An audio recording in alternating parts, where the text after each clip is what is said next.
আসসালামু আলাইকুম। লা লিগা শুরু হয়ে গেছে। অ্যাটলেটিকো মাদ্রিদ ২ ম্যাচ খেলে ফেলেছে কিন্তু ২ ম্যাচে আলভারেজকে আজকের ম্যাচে তুলল তারা। দেখা গেল যে আসলে ভীষণ নায়ক আলভারেজকে। ম্যাচের তোলা হলো অন্তিম মুহূর্তে। প্রায় 66 মিনিটের সময় আলভারেজকে মাঠে নামান কোচ সিমিওনে। আসলেই কি আলভারেজ এই অ্যাটলেটিকো মাদ্রিদে অকুশি আর অকুশি থাকা অবস্থায় অ্যাটলেটিকো মাদ্রিদ এই আলভারেজকে ধরে রেখে তাদের কি ফায়দা? আলভারেজের মতো একটা প্লেয়ার যখন চাচ্ছে অন্য কোনো ক্লাবে যেতে তখন এই ইগো সমস্যার কারণে অ্যাটলেটিকো মাদ্রিদ ধরে রেখেছে আলভারেজকে।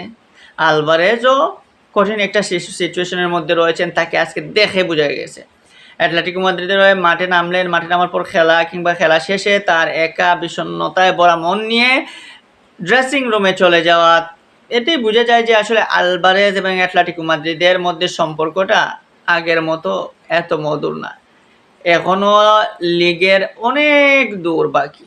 সেকেন্ড ম্যাচ জাস্ট চললো, তারপর রয়েছে চ্যাম্পিয়ন্স লিগ। এত বিশাল কম্পিটিশনের মধ্যে এইরকম একটা দামি প্লেয়ার কিংবা এরকম একটা ভালো প্লেয়ারকে এভাবে বিষণ্ণ অবস্থায় রাখবে অ্যাটলেটিকো মাদ্রিদ কতদিন?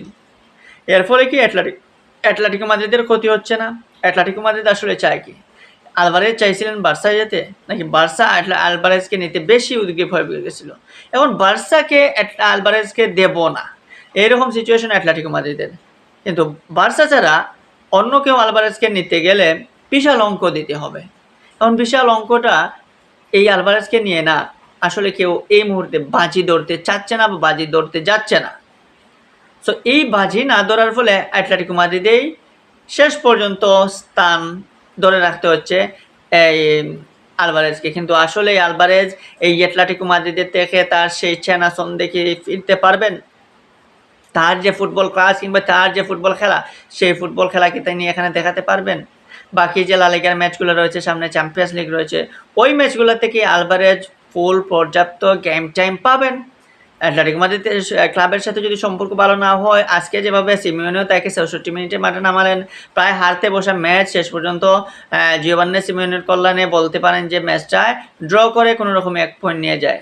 তাছাড়া একটা বলা যায় যে একটা খারাপ একটা ম্যাচে এটা গেছে অ্যাটলেটিকো মাদ্রিদের জন্য, কোনো সুশৃঙ্খলা ছিল না।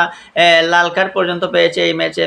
আলভারেজ এবং লরেন্তেকে যখন নামানো হলো তখন আস্তে গুছাইতে গেল দল এবং শেষ পর্যন্ত গোল পাইলেও ওই ম্যাচটা আসলে অ্যাটলেটিকো মাদ্রিদ যে লা লিগার সবসময় ৩ নাম্বার রোলেই প্লে করে সেটা আবারও দেখিয়ে দিল। পয়েন্ট টেবিলেও তারা এখনও ৩-এই রয়েছে, কিন্তু এই পয়েন্ট কিংবা এই পারফরম্যান্স এগুলা আলভারেজ বলেন বা অন্য যারা প্লেয়াররা রয়েছে তাদের সাথে কি মানানসই না।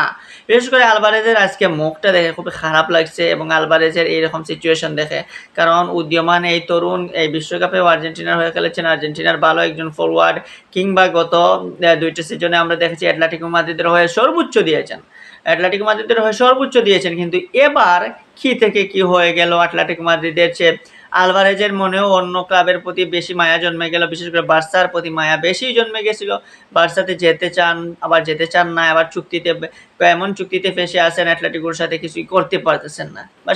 আসলে মন চায় যেতে, কিন্তু আটকে দে চুক্তি। এরকম পরিস্থিতি থেকে অ্যাটলেটিকো মাদ্রিদেই হয়তো এই সিজনটা পার করতে হবে আলভারেজকে, এবং ভাগ্য যদি ভালো থাকে এবং অ্যাটলেটিকো মাদ্রিদের টিম ম্যানেজমেন্টের মন যদি ভালো থাকে তাহলে হয়তো সুযোগ পেতে পারেন তিনি গেম টাইমে। যদি গেম টাইমে সুযোগ পান তাহলে আশা করব পুরনো সেই আলভারেজ আবারও দারুণ ফুটবল খেলুক, তাতে করে ফুটবলেরই মঙ্গল এবং আলভারেজের জন্য নেক্সট সিজনে ভালো কিছু আসে।